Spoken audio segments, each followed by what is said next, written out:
Mock draft episode here as we have 3.0 live on justbaseball.com. I'm Arm Layton. He's Jack McMullen. It's the call up. Before we get into the mock draft, which has a lot of shuffling around and new number one, and this is just one of the scenarios. There can be a ton of scenarios here, and we're going to talk about that at the top, and just kind of the whole discussion around the top five, I think, is a really fascinating one because it can go a myriad of ways. And as you put it, Jack, in the intro of the article, it's like the money's going to talk. And I think that is going to be a big differentiator here because you have a lot of players who are very similar or have similar limitations, similar strengths, bat first college guys, not a lot of positional value.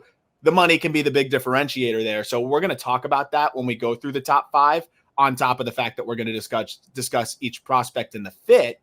But before that, we also had a trade go down. Yeah. We also had a nice little surprise where it's July. All of a sudden, we're starting to see the stove, I wouldn't say warm up, but like start to almost heat up. Aaron Civale heading over. Like that's okay. Like that's interesting to the Brewers. The interesting prospect going the other way.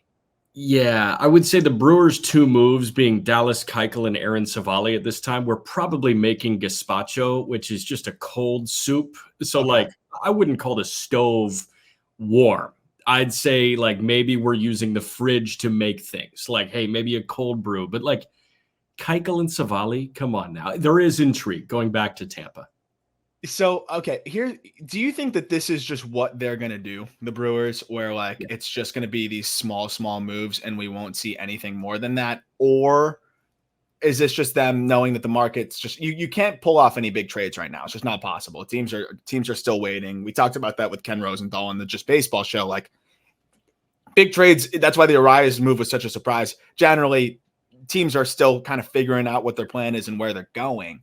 Do you think this is more just them acting like almost ahead and just getting some low cost additions to bolster in the meantime? Or is this going to be the big deadline, for them? And we're going to see them kind of be quiet later on. It's tough because like they got to pay Civale some serious coin. Like he's escalating at this point. And I don't necessarily think it's a cost-saving thing. I am worried that the Brewers are just kind of operating like the tiny market that like they have operated like in recent years, where it's like, hey, you move Josh Hader when you lead the National League Central. Why are you doing that? They lead the National League Central. I mean, you got to remember they traded Corbin Burns. Like they traded arguably the best pitcher in baseball this offseason. And like it's great that they're still leading the National League Central, but it's not like they're going to be in a Corbin Burns sweepstakes or a Corbin Burns adjacent sweepstakes, because when they have that guy, they move him because they view sustainable 89 win seasons as a win in a market like Milwaukee. And does that stink? Maybe. But it's also like kind of a proven moneymaker, and I can't blame them for that. The other thing is like, I like these deals because this month is really important. And I think that July is one of the most ignored months, if not the most ignored month on the baseball calendar, because all we want to talk about right now is the deadline. Deadline. When does the deadline happen? August 1, right? August 2. So here we are like in a holding pattern, waiting for teams to figure out what they're going to do. If you have the opportunity to win in July while everybody else is trying to figure out what their current roster has, like I thought the Joc Pederson move, I think it was on July 4th. It might have been, a couple days before, a couple days after. But when Atlanta went and got Joc Pederson in 2021, that was a huge move. Not just because they got Joc, but because they did it with a month until the deadline. Yep. So they could kind of build some momentum to get it. So I thought that was an interesting move for Milwaukee. They have an excellent system. And I hope that they make a move for a big fish. I just don't see it happening. They have a trillion middle infielders too. And so they trade from that glut. And Gregory Barrios, I'm sorry if I'm butchering. I would assume it's Barrios, is heading the other way. Very interesting switch hitter plus contact skills, 92% in zone contact, and a great defender. The problem is he's very limited impact wise. He's 20 years old, so I don't know how much more physical growth there's going to be there. Maybe a little bit, but we're talking about EVs that are pretty much closer to the 20 part of the scale here. Like it's 20 grade power. So it's a unique profile, kind of a throwback type of player. But if he can, grow into even a little bit more impact and get those EVs to be passable. Right now, it's just below the major league threshold at this point. And I think that's why the Brewers were okay moving off of him. But at the same time, that the Rays really value the defense.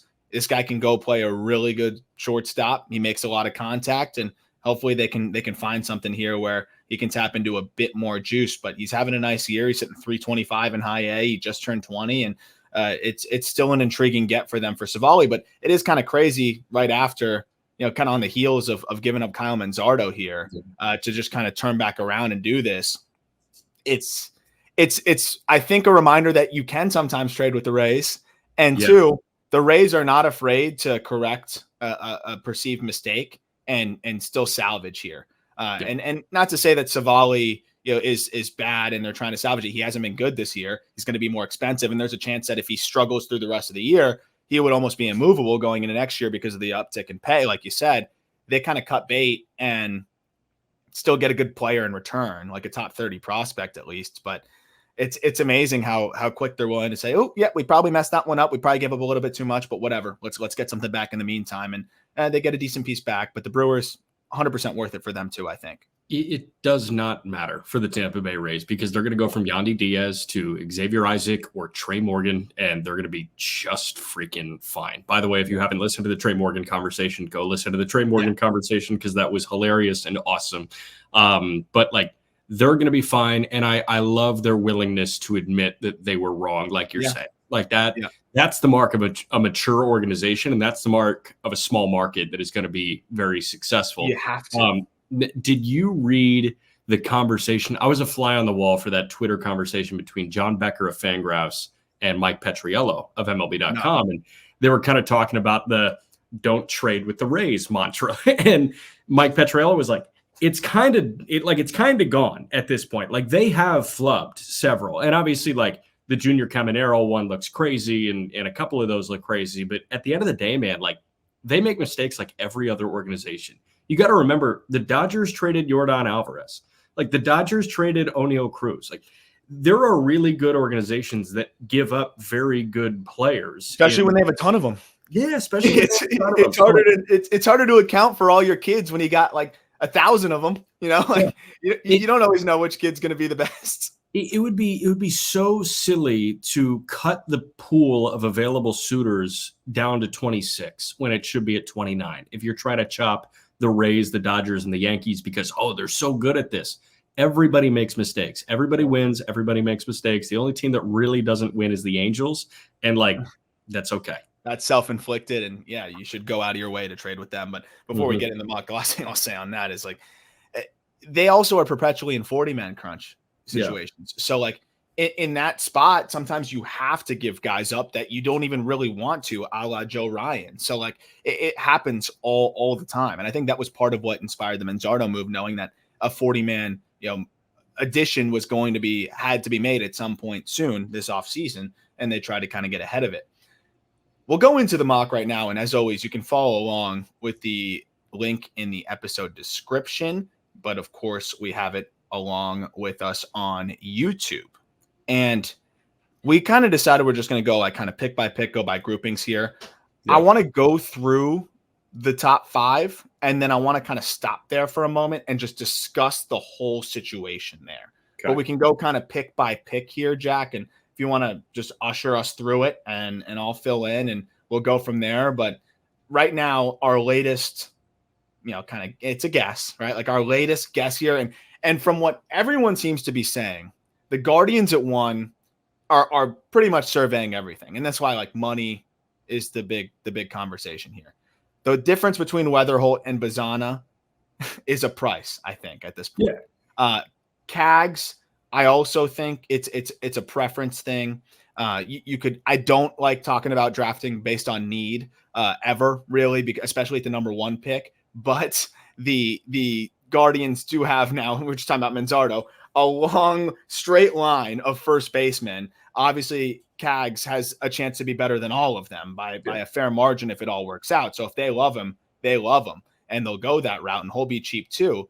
But I feel like Wetherholt's kind of this balance of the two. He sounds like he should be the cheapest of the group. Cags continues to see helium, especially with the Reds kind of lingering at 2. And with the Reds, they're like, if they're willing to take a guy, that drives the price up. I don't feel like the Reds are as likely to take a Wetherholt as they are a Bazzana or a Cags, which could pretty much make Wetherholt cheaper for the Guardians in itself there. So that's why I think ultimately the Guardians want to play with this massive bonus pool that they're probably never going to have again, or at least not for a very long time. And yeah, you could say, oh, well, they're also never going to pick 1-1 for a very long time again. Sure. But if there's not a clear cut guy in his own ballpark at 1-1, the team like the Guardians is going to want to get creative with the bonus pool. And if you ask any general manager, they are more excited about the capital that they have with a higher pick than just having the singular higher pick, because they get to be so creative and can do so many awesome things with the draft. I look at the Brewers last year. The Guardians have to be looking at that and saying, we could do that, but even better because we got even more capital. Yeah. So I'm just kind of trying to think about sweepstakes in recent memory. And I was talking about the NBA draft, and it's like, how often do we see a true sweepstakes for a player atop the NBA draft? Because this year, like, that wasn't the case at all. Wembanyama, that was the case. You think about 03 and LeBron, that was the case. Ewing, when the Knicks took him, that was the case. Recent memory, like Zion Williamson, was probably that. In the MLB draft, Moniak, that was not true. Royce Lewis, that was not true. Mize, I don't think was true. Adley Rutschman was a sweepstakes. Was true.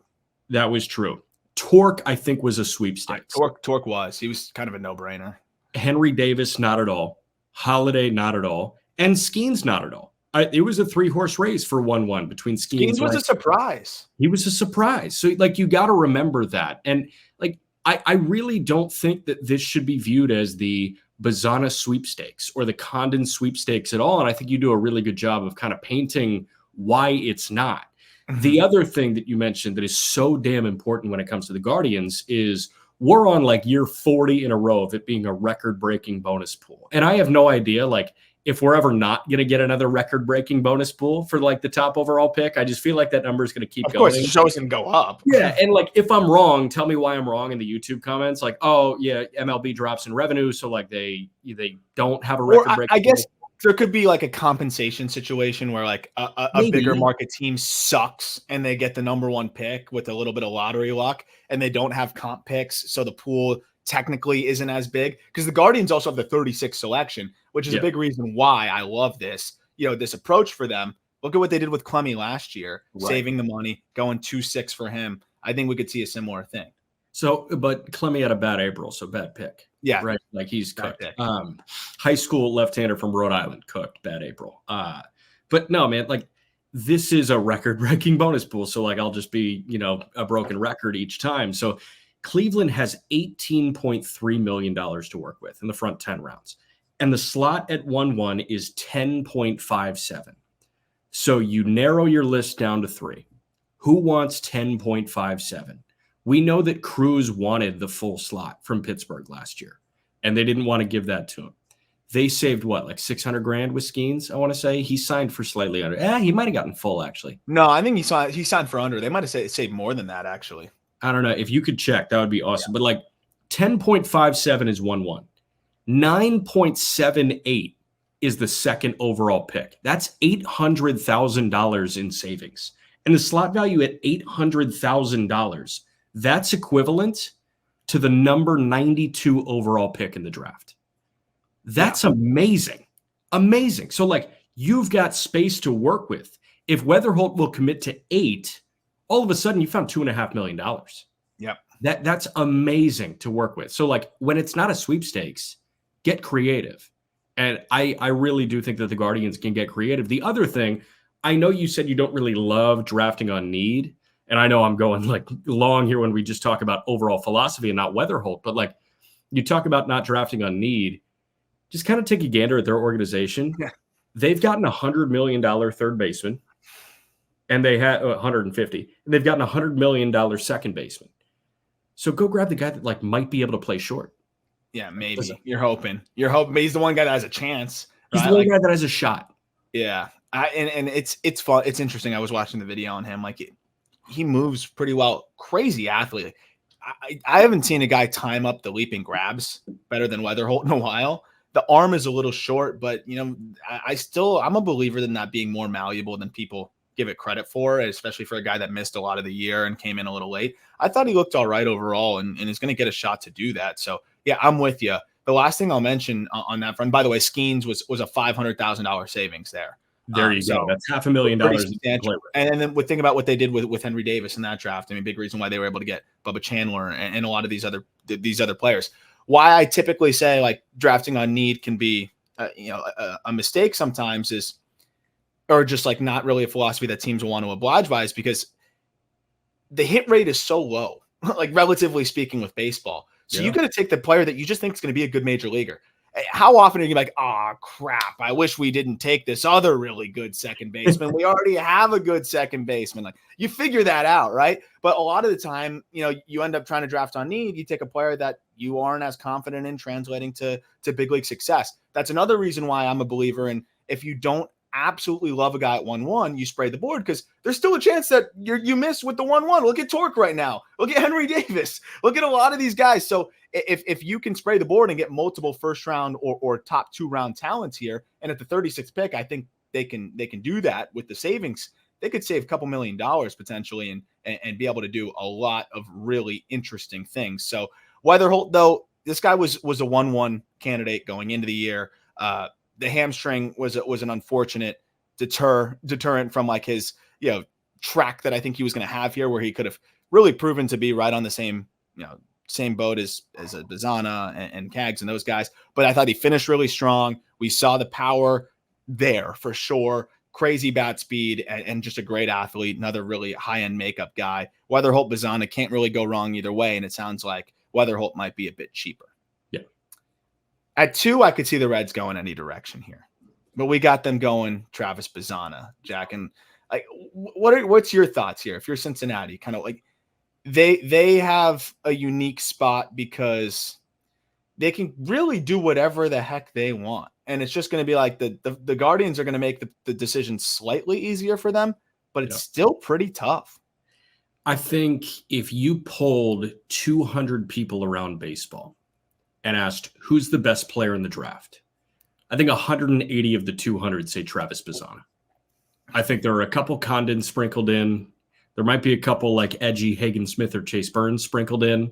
And there might be one or two like total, go against the grain people that are like Konnor Griffin's the best player in the draft. I think you'll get a couple Cags. You might get a couple. Love the power and the hit. So let's be conservative and say 150 at 200. Say Bazzana is the best player in the draft. Like, if the best player in the draft falls to 2, you should just take him. And it's so weird. And I know that you mentioned off the top, and I feel bad doing it. It's like, you don't draft based on need. You don't draft based on need. But with how quickly college guys are getting through minor league baseball now, like they can factor into your big league plans. Bazzana, if the Reds take him in July, he could factor into their plans next July. For sure. Well, and I believe in the profile fitting your need in a way. Like that's a looser, more ambiguous way of that kind of pertaining to it, where why do certain teams gear towards college, certain teams gear towards high school based on where they're at, right? So I do think for the Reds, for sure, a guy that could climb quicker makes sense for them.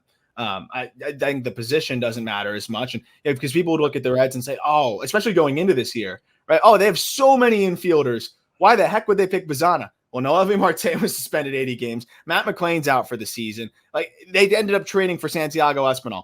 Stuff never goes the way you think it's going to go. And I agree. I think Bazzana is just the best player available here. Again, I do think that they could fall in love with the idea of Cags, a Great American Ballpark, who could probably hit, if it all works out, 50 homers there. But I think when you think about what Bazzana would be for them there, the fact that he could also play outfield if they want to give him a shot there. For sure. I know that this guy is going to crush every draft interview and everything like that. Watching his ABs too, he's so fiery. I really like it. If he fouls one off, he's pissed, but then he locks right back in. He plays so hard at 100 miles an hour. I like everything about him. And the Reds, we've seen them go different approaches to the draft. I don't think they really need to overthink this one. Bazzana gets pretty much the full slot here, and they feel good about getting a player that I think a lot of people, like you said, most people would say is the best prospect given the floor ceiling combination and what he's been able to add. And I think that's the big thing that people are underestimating with Bazzana is he's really elevated the ceiling, man. He had 28 home runs in 60 games. You say, oh, it's the competition. In 33 games on the Cape with Woody, hit 6 homers and dominated there as well. Crushes velocity. OPS over 1,400 against 93 plus. Wow. Like, what else do you want to see from this guy? Like, there's upside there too. A 90th percentile over 107 miles an hour. I know that's with metal. Okay, drop that to 103 with Wood. With his contact skills and his approach, that's more than enough juice, especially in Great American. 100%. Yeah, and like you adjust accordingly if need be. Like if Bazzana gets outfield reps, he gets outfield reps. If McLean goes and plays center, McLean goes and plays center. Like you adjust. Yeah, you adjust for the best hitter in the draft. So I'm going to totally undermine everything I've said with the one exception to the rule. The Colorado Rockies, Jack, they're going to go arm every opportunity, I think. Yeah. I have a personal preference to Hagen Smith. I from what it sounds like, it seems like that they're going arm and they're pretty much just sifting through which. There's been a little bit of tie to Cags. I know that they had scouts to go see Cags, but they also had their brass, with Hagen Smith and Chase Burns watching those guys throw. I think scouting maybe even a little bit heavier on Burns. Still, I think Smith might be a little bit cheaper, which is an interesting aspect too, especially if they're split down the middle. Remember, the Rockies have the second biggest pool too, and they need to accumulate all the talent that they can. Farm's not bad, but like accumulate it all. $17.2 million bonus pool. It's significantly more than the next best, which is the Reds at 15.8. If you save a few bucks here and you're pretty torn on Burns versus Smith, no brainer for Smith. But as we've talked about with the Rocky system, Jack, like this is an org that loves the funky lefties. Carson Palmquist, Sean Sullivan, there's a few others throughout there. Smith is a funky lefty with that release point. I think his stuff plays way better at altitude. And I have a little bit of concern with Burns, especially as a guy and like how it would translate to Coors. They love Dolander because the fastball has unique characteristics, low release, good carry, going to play. Burns' fastball got hit hard. It's a max effort righty that from a high release, and it got hit hard. It had an OPS like of 900 against. Yeah. More pressure on the secondaries that are going to be subdued at altitude. I think the more that they dig into this, hopefully, I think they realize that Smith is the better fit. And personally, on my draft board, I got Hagen Smith ahead of him. So I, with limited data, I lean Burns just because I think he's the clear-cut, mechanically better pitcher. For sure, that's my proponent. Yeah. Yeah. So, but like again, Hagen Smith fits the Rocky type to a T, where they like the unorthodox lefties, and Hagen Smith has an arsenal and a delivery that you don't teach, like you can't teach, and that really, really plays. Burns had a homer problem. Smith did not. And you don't want to take a college arm with a homer problem and shove him in Coors Field. Like you want to take the college arm without the homer problem if they're somewhat comparable. I think they're very, very close. I just lean Burns because like that's really valid. Yeah, like Smith walked more guys than Burns did this year. Like let's make that clear. The other thing is I think Burns is just so much mechanically cleaner. Like I feel like watching him, he can figure out what can go awry versus a Hagen Smith. Like it's so tough because he's so naturally athletic and that delivery is so naturally athletic that it's hard for me to think that if something is out of whack on a given day, that he can find it in the third inning versus Burns. If he doesn't have it in the second, I think he can go find it in the fourth. And I struggle with feeling that for Hagen Smith. And I know that Hagen Smith is last outing in college might have left a sour taste in my mouth. Mm-hmm. But like at the end of the day, I think they're very comparable. And I think Colorado's always going to side with unorthodox. And I think this makes a ton of sense.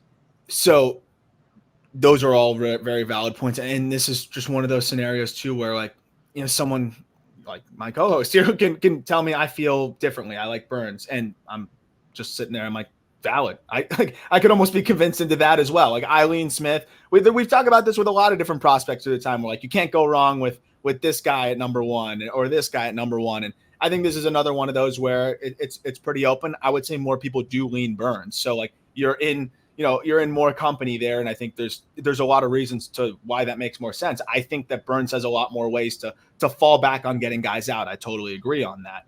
Where even if the stuff isn't totally there, the command isn't totally there, I have more faith in him being able to kind of work around it and has a little bit more pitchability. The only question I'll ask you before we move on to Cags is, let's say you could save, and I don't even know if this is possible. They might end up commanding similar price tag. Yeah. You don't have to humor me. You could still say you're going Burns. I'll get over it. I promise. If you could save about $300,000 to $500,000, are you going Smith at that point? Yeah, fucking send it in, Jerome. Like, what's your price tag cut off? Like 150, then it's not worth it. You'll go Burns. No, 300. I think 300 is probably it. You're picking 3. That price tag is like 9.2. So like 9.2, 8.9 is like kind of where I see. You know what? I'll adjust. Because I don't have the link up anymore with the slot value for number. I have it. So it's Reds. So number 2 pick is 9.785. Number 3 pick is just over 9 flat. It's closer to 9.1. Okay, so if I can get below 8.9, and I can get a second round adjacent value there, I do it. Okay. You mean like, what do you mean by second round adjacent value? Like end of the second round, beginning of the third in terms of slot. Like if I can get a number that is like in the 90 to 100 range, like if I can save, or maybe even below 100, but if I can save $300,000 for a pick around there, I go Hagen Smith. So you'd probably have to save about 300 to 500, which might not be possible. And at that point, if they prefer Burns, then I think you just go Burns, because $500,000's a lot. And I don't know if Smith's going to be agreeable to that, but at the same time, like he might look at the way the draft might unfold from there and say, hey, you know what? I'll just take the bird in hand here and go. But also trying to get guys to take a discount to go pitch in at altitude, it may not be as easy. Can I tell you the other thing that I'm doing if I'm Colorado? I'm sitting Chase Dollander down, and I'm saying, tell me about your former teammate, Chase Burns. Tell me about facing Hagen Smith in the SEC.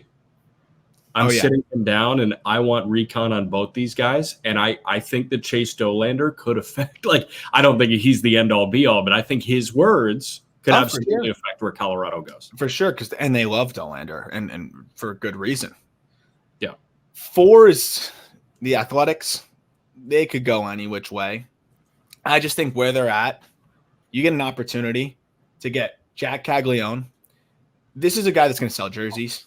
This is a guy that's going to put butts in seats if it's working out.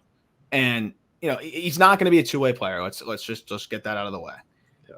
But the power, the name recognition, I mean, there's the only baseball player that's ever signed a exclusive Fanatics deal, I think, and Topps deal, if I have it right, like before the draft, like ever. So real quick, is he doing the Marvin Harrison thing? Is he going to hold out of the video games and all that? I don't think so. No, I think it was just for collectibles. That would be super lame if he does. I don't think so. But he's just the first person to say, I'm not going to put my autographs in any other product other than like Topps, which is, if I have that right. Regardless, he signed a deal that really we haven't seen anybody sign prior to getting drafted. There's a lot of name value there. They're moving. That's going to be an aspect of it. But beyond that, I just think he's the best player available here too. I do. People have talked about them saving money. They do like to do that. Clearly, they could go Braden Montgomery here and save some money. I know you're still kind of diving into some of these guys a bit deeper, and we're going to talk more about that in a week or so, and talk about the prospects in a vacuum. But where do you feel like would you be surprised with this pick? Do you think this pick makes the most sense? Would you rather save some money and not take the risk on a guy with a 40% chase? Or are you taking a shot if you're the A's who still need help? We're seeing them head in the right direction, but you're getting a guy here that, we're seeing what Brent Rooker's doing for them. Yeah. If it all works out for Cags, this is above average hit somehow, 80 raw power. Let's say that translates to 70 game. And then the plate disciplines being the big question here. But I do believe that it's hard to have a low chase rate when only 38% of the pitches you see are in the zone. I think this is a perfect guy to take to Vegas with him. Like, I think this is the easiest way for Oakland ownership to sell the Vegas move, where it's like, oh, like made for Vegas. I can already see the posters of like Cags just pointing a bat at the camera, and he's wearing the A's jersey, and it's like, welcome to, Sin City, something like that. And like, I think it's perfect. My question on Cags is, I think this pick makes all the sense in the world. And like, I think he's a top 5 pick if there's any chance that you could show off that arm in a corner outfield spot. Yeah. Do you think there's any shot he can play right? I think so. That's the craziest part, because like I haven't seen him run out there. I've seen him run. He moves pretty well. Yeah. I've seen him in the box. He's one of the more athletic hitters I've seen. You've got the rocket arm out there. I mean, we're seeing CJ Kayfis get reps in corner outfield. They're talking about Ralphie Velasquez getting reps in corner outfield. So yes, I do think he can. And if you can hide him in right, and he's not a disaster with that arm, that it becomes even more appealing. The big thing here, though, is people prefer, there's people out there that prefer Charlie Condon. Again, the feedback I continue to get, though, is Cags, some teams are getting a little bit concerned about some small things. We're splitting hairs at this point, but secondary stuff with Condon, and when I dove deeper into that, I mean, we're talking about a drop off in contact rates from like 90% against fastballs to like 68% against secondary stuff. Like there's going to be implied volatility either way, and it's not like Condon you can throw in a corner, but the defense side doesn't really make any difference. The big surprise, though, for everybody here is that Charlie Condon slides to 5. And I saw a White Sox fan. It's like a big White Sox account. You probably know who it is. It was like White Sox Mike or something like that. Yeah. He said he would post a video of himself twerking if Charlie Condon fell to them at 5 when we posted our mock draft, which is pretty funny. It does seem like it could be unlikely, but you're telling me that this scenario, this runoff right here was anything mind blowing? No. Guardians go under slot at 1. The Rockies pretty much guaranteed take a pitcher. That's going to cause one of Condon or Cags to fall. Yeah. And you can't tell me that there's one that's very clearly ahead of the other, especially with everything that Cags did this year in terms of improving the contact rates across the board. This guy hit over 400 against lefties. He hit over 400 against secondaries after hitting like 280 against him last year. Like everything looks pretty darn good, and the track record's been ridiculous. Team may prefer Condon, but one of them's fallen to the White Sox here, and I think you could kind of flip flop either of these guys. And either way, it's an unreal get for the Sox and or for the A's. You know who Charlie Condon, whose record Condon broke at Georgia for the all-time home run record? And a reminder, Condon played 2 years. He was a redshirt sophomore. Yeah. Condon broke the Georgia school home run record as a draft sophomore. That's crazy. Who was it? Gordon Beckham. Huh. That's another very early first-round pick of the Chicago White Sox. And I know it's different groups, and I know Kenny Williams is out, and Kenny Williams was kind of like the head honcho when they did take Gordon Beckham. But like, this makes a ton of sense, man. You go and get that masher, and I've said it before, and the more that I watch, the more I kind of see it. There's a lot of Chris Bryant here. Oh yeah, I think that would be very intriguing for another Chicago franchise. No doubt about it. I do think that there's a lot of similarities there, and either way, they're thrilled. I really am so curious to see how it goes. They also could go whites. They could go high school, but I think I struggle to imagine them doing that when you're going to have likely one of these 2 college bats fall into your lap. Yeah. Why go, take a riskier selection? Even though you need talent offensively, like they just need warm bodies offensively. Caro's a great guy to have. Colson's a great guy to have, but like add more, because pitching's kind of accounted for in that organization. No doubt about that. And they're going to have more probably on the way when they make some more trades. This is the scenario that is interesting because the Royals kind of by all accounts are leaning bat, but sometimes someone falls in your lap and you pivot. And in this instance, they would pivot at 6 and go Chase Burns. This has to be the floor here. I I can't imagine him falling much further than that. If he somehow fell another spot, the Cardinals are taking him in a millisecond. It would be like the pick is in before they even switched over to the, like it would be over. So I really feel as though it's 6 here or 7 right after. Again, he could end up going earlier for conversation's sake. Let's flip flop it because it still seems to be the favorite that Burns, goes 3. If that happens, Royals are not going to go Hagen Smith most likely. I do think they end up going bat. If they go, then they go like a Bryce Rainer potentially. Yeah. I think the top prepster in this class, they could go with a Montgomery. They could kind of go any which way. But I do think that if there's an arm here, I don't see them being as inclined to go Hagen Smith. To me, Chase Burns kind of screams you have to if you're the Royals, even though I prefer Smith, as we talked about. It just seems like he's more of what they look for there. And I could see them kind of pivoting to a bat otherwise. But also in this scenario, there's just no – I don't know. I could see them kind of going any way. They've been said to be casting a very wide net.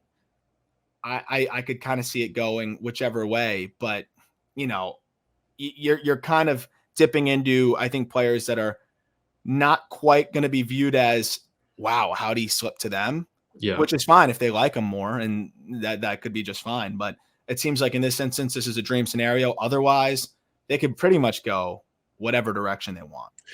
This is like the head scratcher scenario.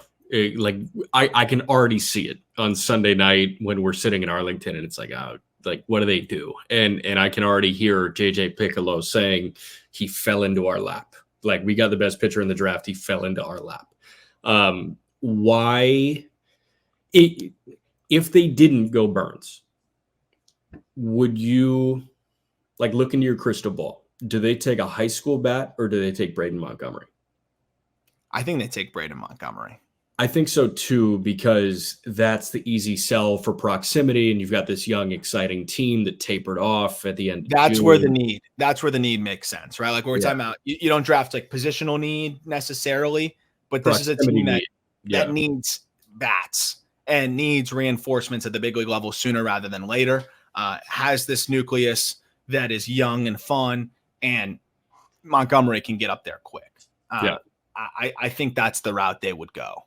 But this is totally like, if Burns is there, it's like, shit, how can we not do this? Like, righty that throws 100 with 3 pitches.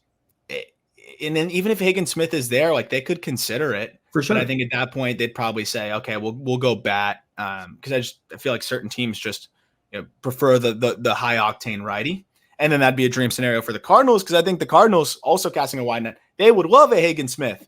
Think about Cooper Jerpy and a lot of the Quinn Matthews, the lefties that they feel like they can kind of get more out of.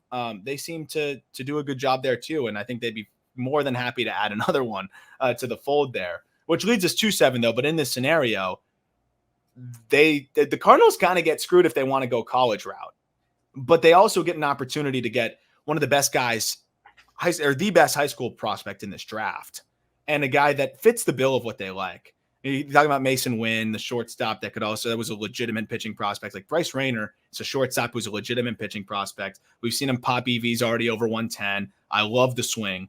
I think this is a guy that just is all around very, very polished for his age. Stands out at Harvard Westlake already, is hit pretty much all over, and just every time you check in, looks better and better. The Cardinals never picked this high, and another team that probably won't have an opportunity to pick this high. There's a realistic chance that in our lifetime, or at least in the next several decades, the Cardinals will not have another crack at the top prep prospect in the class. And I'm sure Cardinals fans will be like, oh, I bet you they will. But I do think that there's a very unlikely scenario that they get this kind of chance. So why not go for the best prepster in this class and not really think too much about it?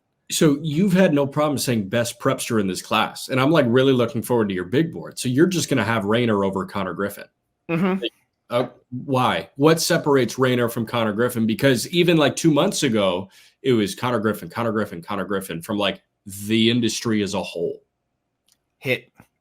Really? It might burn me. That's fine. Konnor Griffin could have it all click, and he's unbelievably good and perennial all-star, and Rainer's a well-rounded, solid player. there's something with just the swing mechanics, and it might not be a problem because there's guys that make it work in pro ball all the time. Yeah. But just it makes me a little bit uneasy at 7. I can be more patient with that at like 10, 11, even maybe 9 as we talk about it. But when I have a chance to get a guy that's still tooled up, can still play a good shortstop, I think Griffin, everyone's fallen in love with what can be, and that's great. He's 6'4", monster dude with plus run times, great shortstop, great center fielder. But, look at Elijah Green right now. Like that's my one little concern. That's scary. I love the polish of Rainer, but again, the upside could totally make Griffin a better player, and that could be one that you just take the L on. But for me, it's the risk is huge in this aspect as well. Yeah, but I think the Cardinals are the perfect team to do this too, because note the position here and note the slash in between the position. Like if there's any organization that loves the high school two-way guy, I mean, shit, Mason Wynn's working out just fine for them. Yep. Oh yeah. They're good. Not to mention Alec Burleson was another one of those guys. But I think they're looking at this and it's like, well, we've got to win. Let's see if we can find another here. And that's very exciting. And Jordan Walker was a heck of a pitching prospect as well. I mean, was he really? Yeah. I mean, people liked him on the mound. So it just seems to be a theme for them, without a doubt. Cool. We'll pick up the pace here. Angels at 8. No brainer for them. They've been reported to want to save money. Yeah. But man, you get a chance here. They need high upside talent. And we know that they're going to go college. Okay. College, high upside talent, can climb quickly. Braden Montgomery. Don't need to think much more about it. What say you? I actually think this is the first one that you have wrong. Because Montgomery's out for the year with that ankle issue. They need somebody up in August. Right? They push Shonwell up there in August. I thought you were saying for next year. I was about to be like, yo, we got to pause. He's going to be good for spring training. What'd you see?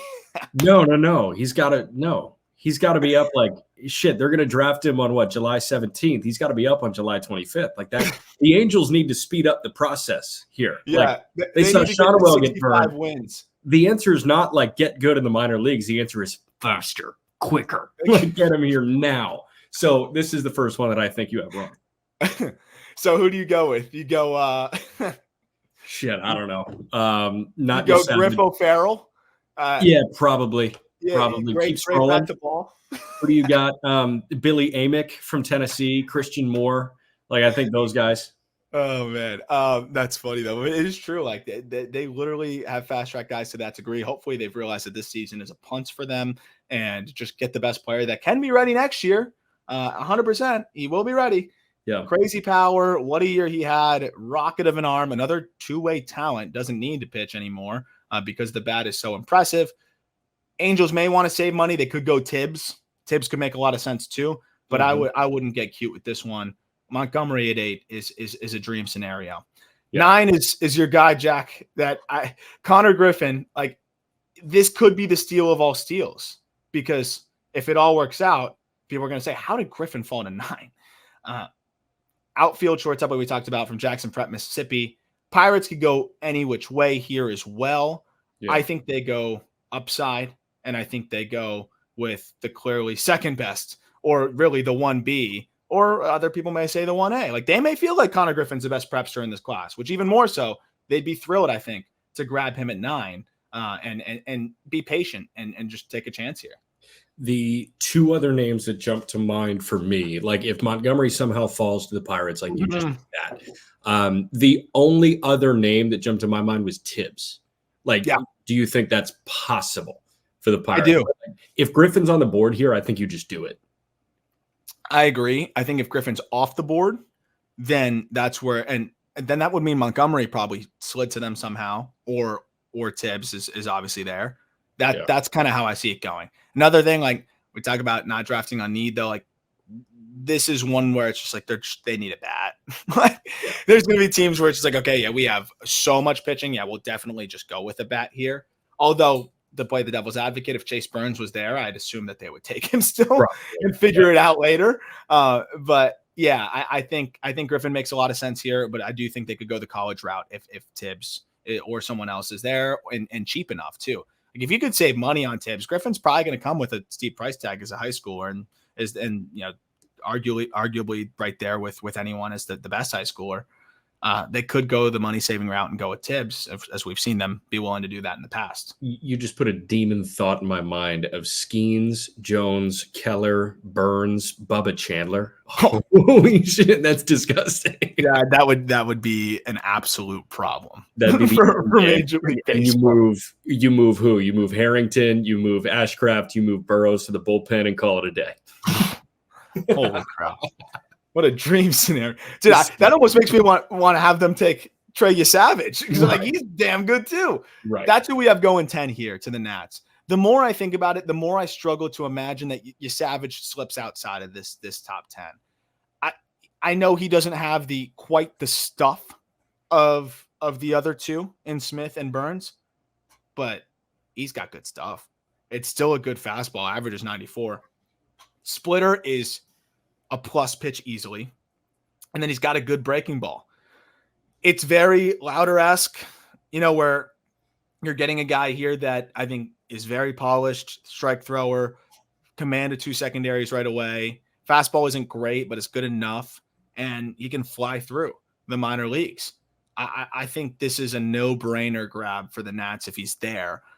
This is a scenario, too, where you could see a Nick Kurtz go. You could see a few others, but I just think Trey Yesavage, I would sleep so soundly after drafting this guy.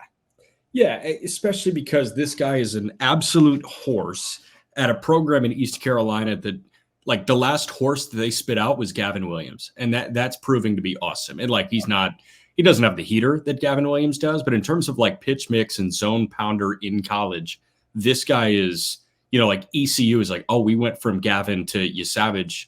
We're spoiled right now. So like, I'm going to go grab a guy that clearly has, I think he proved more than like Burns and Smith. And obviously Burns is,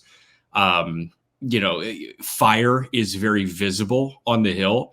I think Yesavage's season kind of proved that like he's got stones and the Nats could really go and get a guy with stones. And that's exactly what Gavin Williams did too down the stretch. To your point, was like he pitched well on the big stage in big games down the stretch and really endeared himself to a lot of teams. So I would love that scenario there, and I would love him with the Nats as a guy that could also climb very quickly and definitely fits the timeline for them. Yeah, we're gonna get to 11 and the rest of this draft much more quickly, but before that, a quick break. Going in groups of 3 here. I had some Tigers fans not thrilled with me about having them draft another first baseman. I know they're a little traumatized right now, but I think they wouldn't pass on this opportunity. 11, we have Nick Kurtz, first baseman, going to the Tigers. 12 is where James Tibbs comes off the board, the outfielder from Florida State, to the Red Sox. And then 13 to the Giants, Cam Caminiti, left-hander out of Saguaro High School in Arizona, who I think is the best prep arm in this class. A lot of fun there. So really interesting. Could see it going any which way here because the Tigers have been tied to Caminiti. And, I mean, that is a fun arm, reclassified, young for the class, will be 17 on draft day. A lot to dream on from the left side, plenty of projection. We also have seen that Scott Harris loves his contact-oriented, well-rounded hitters. And Kurtz, it was a weird year for him. Injuries were frustrating. And I think people were kind of asking, like, why is Kurtz outside of the top 10? I do think that some of the injuries and some of the positional limitation, when you have other guys that were healthy and producing for the most part ahead of him, I think could cause him to slip a bit. I think the Tigers wouldn't pass on the opportunity here unless they have a chance to get Caminiti. But then with the Red Sox, they've been tied to some college bats.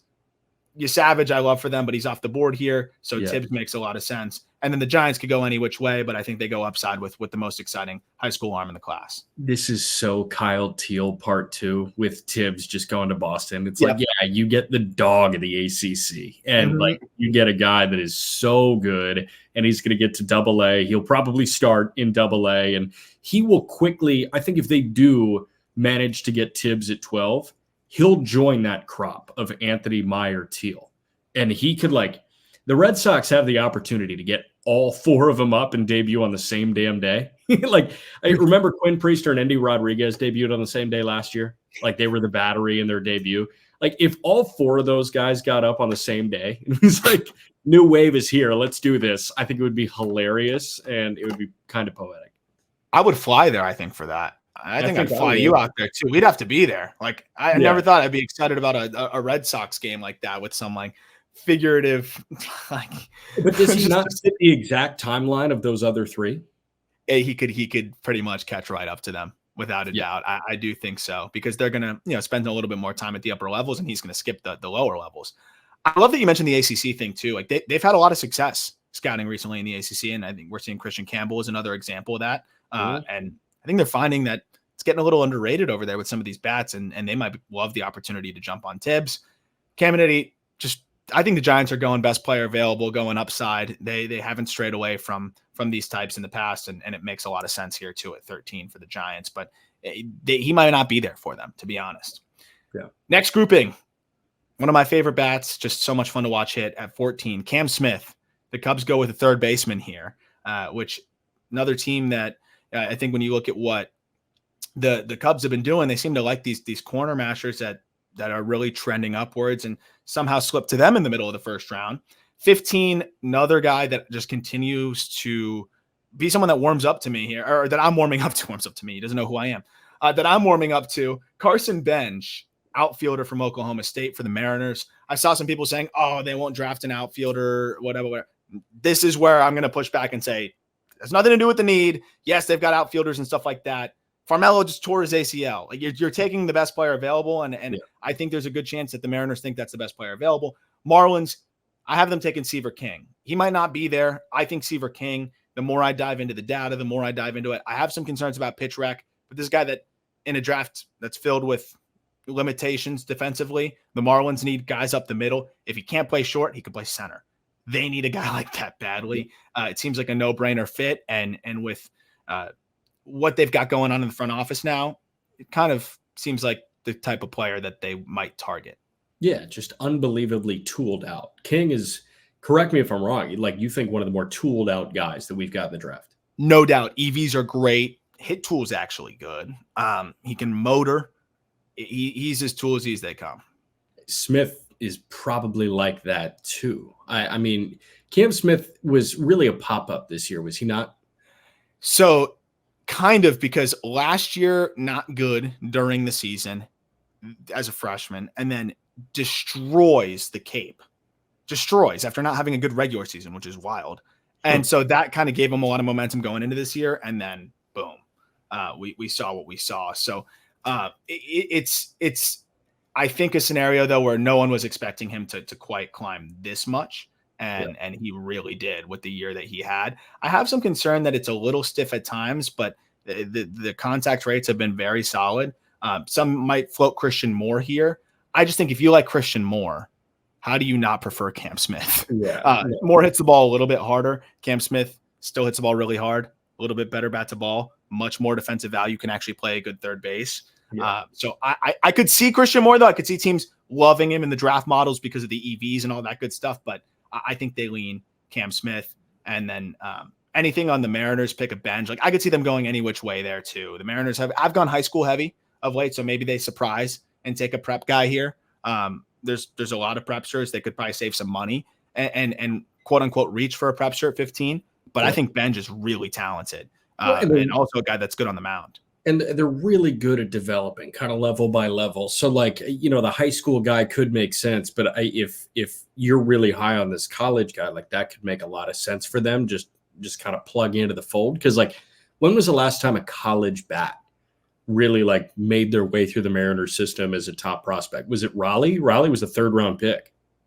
It's a great question. I haven't really thought about that. Like, they go arms, they go college arms, or they go high school bats. That's just what we've done in recent memory. Emerson Hancock. I mean, the last time they've gone really college bat was Kyle Lewis and Evan White in the first round. That's a long time ago. Yeah. So we're talking about, them going Emerson, Farmelo, Pete, Cole Young, but then on the hill, like, it's always college arm, right? You got, Logan Gilbert out of Stetson, or Gilbert was Stetson, right? Yes. Not Florida Gulf Coast. Sale was Florida Gulf Coast. Gilbert and DeGrom were Stetson. But then and Kluber. Yeah, that's right. And then Kirby out of Elon and Hancock out of Georgia. And then like other guys that have popped up for them. Brian Wu, slow, Miller, A&M. So it's like they go college arm, high school bat. This is kind of a good taste breaker opportunity. I just think the way that this draft is unfolding, like you have a chance at Benj, King, or Christian Moore, or Ryan Waldschmidt. How are you going to go underslot on a high school guy here? Like there's just not a high school player that really, I think, belongs in that range with these guys. So sometimes you stray from what you normally do when you have an opportunity like this. Yeah. 17 through 19, we've got Christian Moore with the Brewers going 17 from Tennessee. Rays at 18, they go Vance Honeycutt from North Carolina. And then 19, the Mets grab Ryan Waldschmidt. We'll start with Moore real quick. This seems to be close to the floor. People love this guy, man. And I love the bat. I get it. Like, and the way he finished the year really helped. Dude. I think with some of the positional limitation here, yes, it's a draft filled with those types. So that could end up pushing him way higher. Like this could be one where I'm totally wrong. So like just acknowledging I have no idea where Christian Moore is going to go. Because I do also like we do see a lot of the recency bias, guy that really dominates on the stretch. Oh, he's going to fly up the boards, and then he doesn't quite as much. I didn't even think Kyle Teal was kind of an example of that. But what he did and you know what he's capable of doing from an EV perspective, and I do think he's going to be endearing to these draft models. He might go earlier than this. This seems like the floor, and that's why I had him to the Brewers. Not any like draft trends or anything that the Brewers have done that would lead me to believe that they would go this route, though they don't really care about defense as much as we've seen when it comes to, you know, the bats that they want to go get. A lot of times it's just let's get the best bat. So that's why I just feel like if they have an opportunity to grab more, they're not passing on it. Yeah, this is Christian Moore here for the YouTube crowd. This is Christian Moore. Got dog in him. Dog in him. Like X-rays, Pibble. You know the vibe. Oh, yeah. You got anything on Rays taking the heir to Jose Siri? It just makes perfect freaking sense. It's just you get an elite defender, best defender in the draft, right? Yes, and probably the highest strikeout rate of a first rounder in a very long time. And who's going to be the most tolerant to that? Oh, Tampa loves their high K guys. They love them. Yeah, this is totally Jose Siri 2.0. We're getting to the range where like it just, you know, it's kind of best player available. Who have they reportedly been tied to? But the Mets seem to be tied to college bats. Mm-hmm. You know, and you look at some of the guys that they've been, you know, more interested in. Their pitching is in a really good spot too. And I do think that the Mets are a team that is going to start to look more at the timeline and be a little bit more need based than the way that like I would generally want to approach it. And I think when they're looking at where they're at, it makes sense that they'd want those college bats. Waldschmidt's really underrated, and I think he's now becoming, you know, less underrated as you know, people are picking up on the draft coverage, and that's including me. Just being able to dive in and see what he's capable of from Kentucky. Just a really well-rounded outfielder, athletic. I don't know if he's going to slip much further than this. And if the Mets are looking college, I think he's better than anybody else we're going to talk about college-wise from 20 onward. I did not know this name before the NCAA tournament. Like, I had no idea. But I wasn't that keyed into him either, to be honest. Kentucky was what, the number 2 seed in America? Like, yeah, they were one of the better teams in the country, and Waldschmidt was the best player. And chances are the best player on one of the best teams in the country is going to be a first-round pick. And that's who this guy is. Yep. 20 through 22 here. Blue Jays go Caleb Lomavita, catcher from California. Twins go Kalen Culpepper, shortstop from Kansas State. Really fun watching him down the stretch. Orioles go Theo Gillen, shortstop from Westlake High School in Austin, Texas. But honestly, there's a chance that they end up going the college route. So I think in the update, we might end up seeing them with a college bat there as well. That seems to be more the word. It's just that they're leaning that way. But I think if you have an opportunity to go with upside with a guy like Gillen, that could make a lot of sense. Lomavita, it's very aggressive approach, but he's I think the best catcher in this class. I know Pete Flaherty is very high on Lomavita from Baseball America, really loves him. It's funny that the Blue Jays end up taking a catcher here, but if you look at their organizational situation as well, like they could go any which way, right? Like we're talking about what they need right now. It's talent. So add talent. And that's why, again, it's like not positional. It's just talent. And there's a lot of people that would probably think Lomavita is the best player available, especially when you value the catching position here, just as, the fact that he'd be the first one off the board here. So you'd get the best catcher in the draft at 20. What's the profile for Kalen Culpepper like? Very well-rounded, kind of like 50s across the board type. Okay. Which is something that we know the Twins have typically liked. Oh, they love it. I mean, I'm watching Brooks Lee kill in AAA. So, they clearly love it. But they also move around the infield. Yeah. I mean, we talk about, the Rays pallet and K rates, like the Twins pallet K rates. Yes. So. And that's why they could go with Tommy White. They could go a little bit more aggressive there. I think Culpepper is so well-rounded. Another team that's been tied to college bats, fair. Seems to make a lot of sense. Some people like Walker Janik as maybe the best catcher in this draft. He could be, we could see a runoff of catchers from there. Who knows? 23, 24, 25. We got the Dodgers taking Brody Brecht, which talk about teams that are tolerant to certain things. You've never done better work than this pick, ever. Yeah. And then we'll get there in a second as my spinny wheel slows down. 24 Braves take Jurrangelo Cijntje. It's Cijntje. That's a fun one though. It's Cijntje. Switch pitcher. Really like him more from the right side from Mississippi State. Another guy that makes a lot of sense given what the Braves have done. The Braves have taken a pitcher, I think, in the last 7 drafts.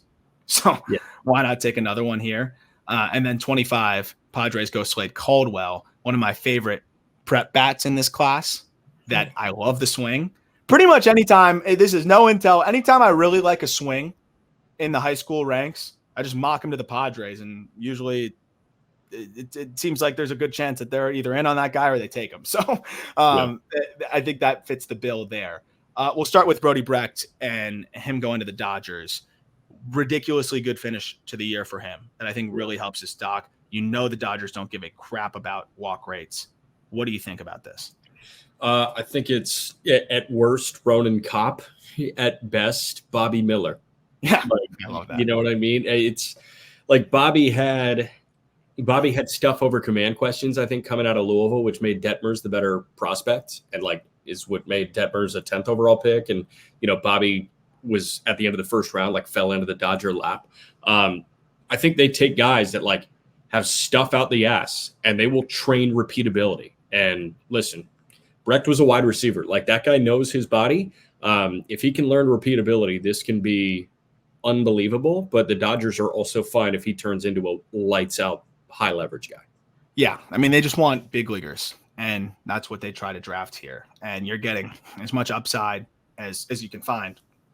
Down the stretch, wasn't perfect, but it was a lot better. Walk rate down to 11.5%. You'll take that from Brody Brecht. The result was a 1.66 ERA. So that's what comes with that.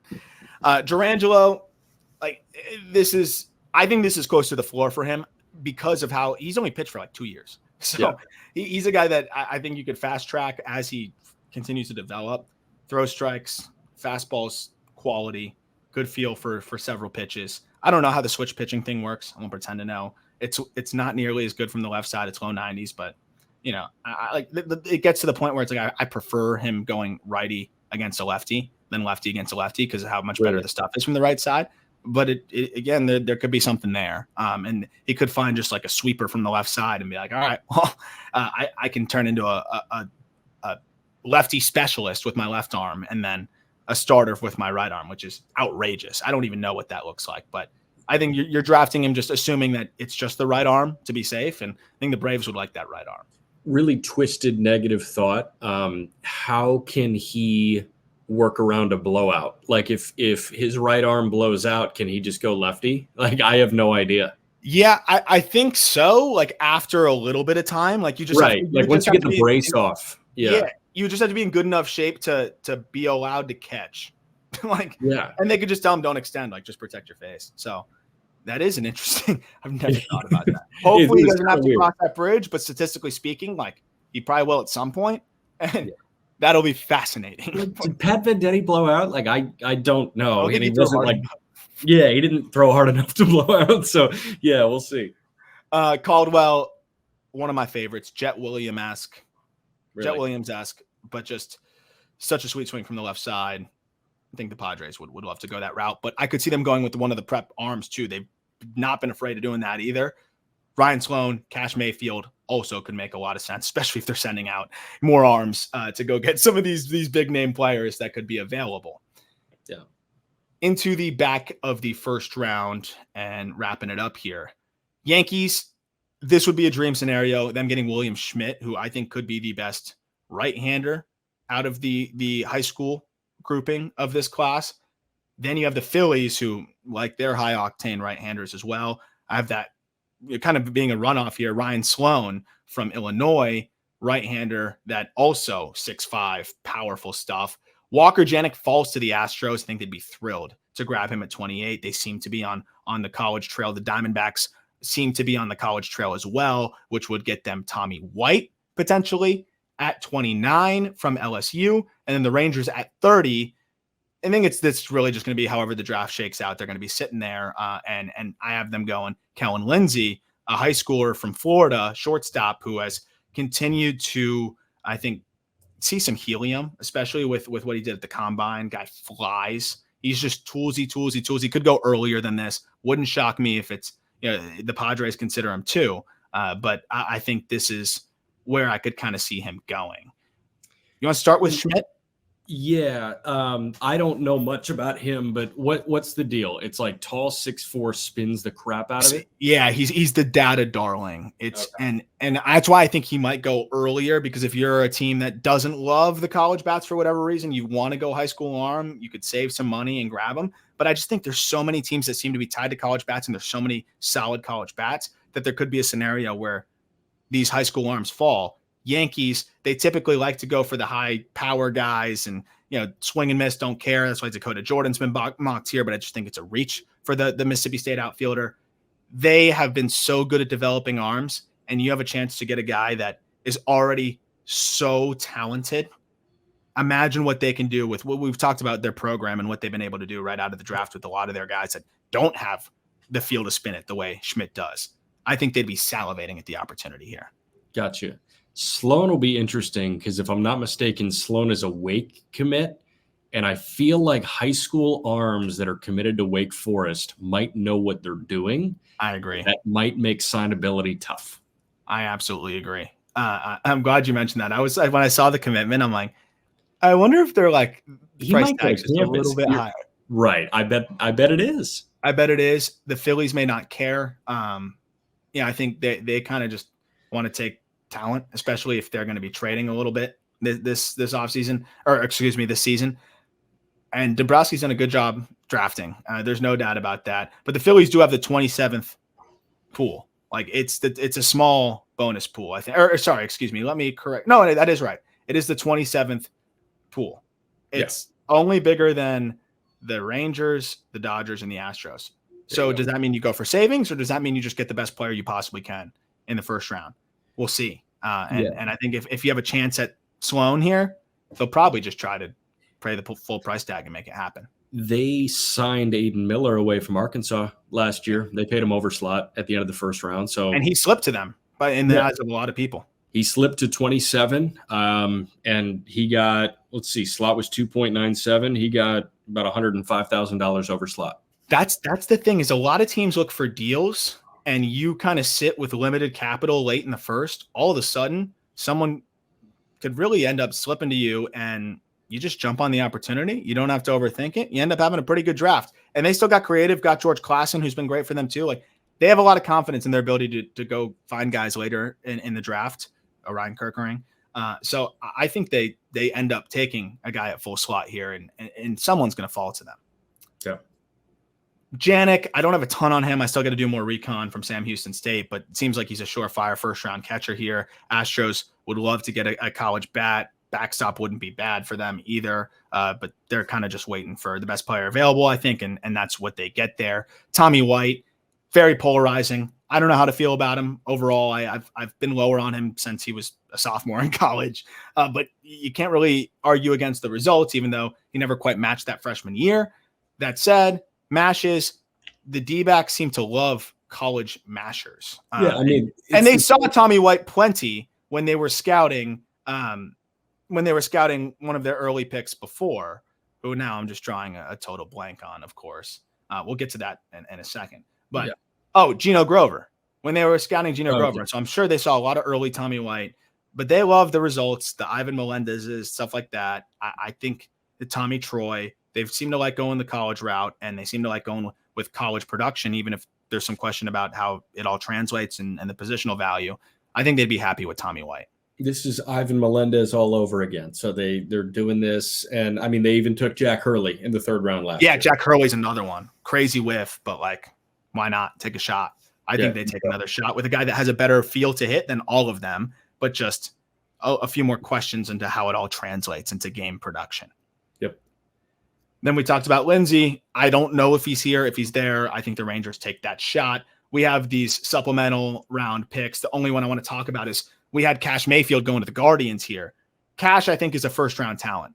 But if he's probably not going until back end of the middle or back end of the 1st. And if you're at pick 22, let's say, Cash hasn't gotten an offer that he likes yet, and you call and you're the Guardians, you said, we have a couple million extra to spend here.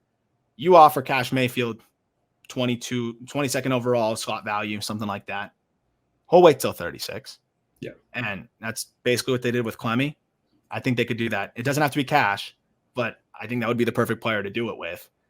This seems to make a lot of sense here with the 36th pick. They could get very creative. Yeah. And the one that jumps out to me in here, Rocky's going to get PJ Morlando at 38 would be generational power. That would be. I think I don't get why he's not being mocked in the first 40 picks at all. Really. I think it's a no-brainer fit for the Rockies there at 38. I agree. Yeah, that's money. And then Santucci going to Milwaukee could be very fun too. I love it. Well, that'll do it for the mock draft episode. I hope you enjoyed it. We're going to do another update as it gets closer. I'm going to try to get as much recon as humanly possible. As you know, it's pretty much impossible to know what any of these teams are actually doing. So we do our best, but it's also a great way to kind of get you prepped, get you an idea of where these players are expected to go, and happy to talk draft and answer questions. And I love the what would you do questions because it makes it a lot easier on me than like what do you think they do? I don't know. We try. We reach out to as many as we can as people that are covering the team, involved with the team. But at the end of the day, how much are they actually going to tell you? There's a reason why Mel Kiper and some of the best that have been doing this and in other sports, good draft for them. Maybe they're getting 10 right. So it's more of just a tool, and I hope you enjoyed it. And it's also just a lot of fun. So we will have the big board though, and that's a totally different story. That's going to be, who we think is better than the other. And amateur scouting is a lot different. Haven't done a ton of it. Very excited to dig into that a little bit more. So we'll be having that episode on probably at the end of next week. We'll figure that out. I'll be traveling, so a little bit of international travel there, but looking forward to All-Star Weekend, all that good stuff. Anything else, Jack, before we wrap? I don't think so. This is not like the top 4, I guess, from last year's draft could be viewed as like an all-timer. Like I just want to say the big 3 when it comes to college. And like Clark was not top 3 on the big board. So like the big board on last year where it was Skeens, Cruz, Langford, that measures up like far beyond where this is at. But like there's some very intriguing value in the teens and the 20s. And even like there are some, eyebrows that raise here in the 30s. Like this could be a very fun one. I 100% agree. People are saying the same thing about the NBA draft, which was a little bit light this year. I think this MLB draft is a little bit light relative to other years. It's nowhere close to how light the NBA draft. Oh no. But that thing was a joke this year. But the argument there was there's some gems to be found later. I agree. I think there's going to be some gems that are going to be grabbed here that people are going to say, well, why weren't they considered earlier? And we'll get into that more on the big board. Hope you have a great weekend. Look forward to talking prospects with you next week.